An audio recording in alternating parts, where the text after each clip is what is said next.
Okay, now I think we have come to recognize the power of the space and that the most significant use of it should always be, what is it I am about?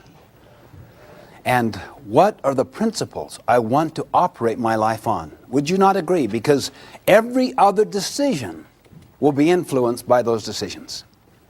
I want to use a metaphor. If I can borrow your glasses, please. Can you see without them? Barely.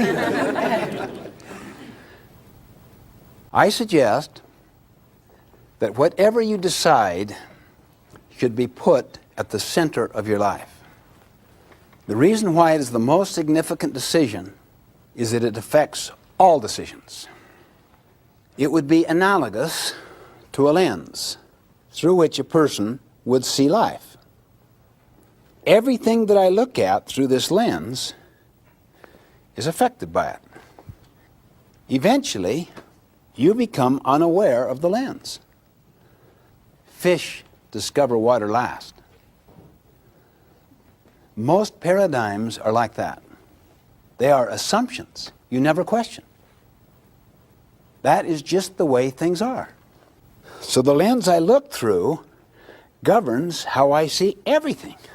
All right, now let's just say that I put my work at the center of my life. Everything is oriented around my work. All relationships, all pleasures, everything has to do with my work. Tell me, let's say I'm in the sales business. My work is the center. How do I see my relatives? Contacts, customers, referral sources. How would you perceive your little children, let's say, with this pair of glasses on? You're work-centered. Yeah, obstacles. Oh, I have to deal with that. What an interference. Go through the motions, try to do my family thing so that I can get back to work. Now look, if I were family-centered, how would I see work? As an interference, it's an obstacle. Yeah, or positively, as a means to take care of the family. I'm family-centered. That's another pair of glasses. But you never question your center. It's a paradigm of life. It is a pair of glasses.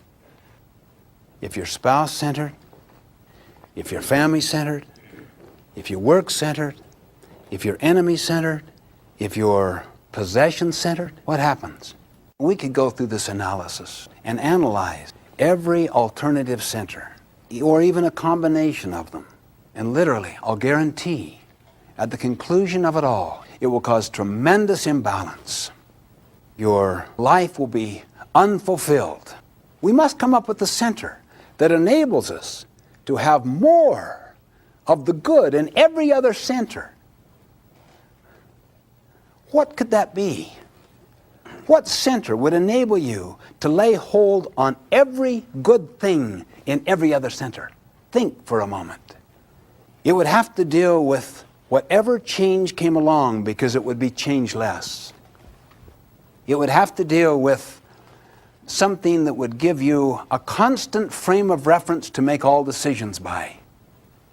It would have to give you the unleashing of your power, high levels of capacity, of mental and emotional and social power, where you become a force, the creative force of your own life, where you become someone who influences for good other people's lives, who models and mentors others toward a center that they themselves select.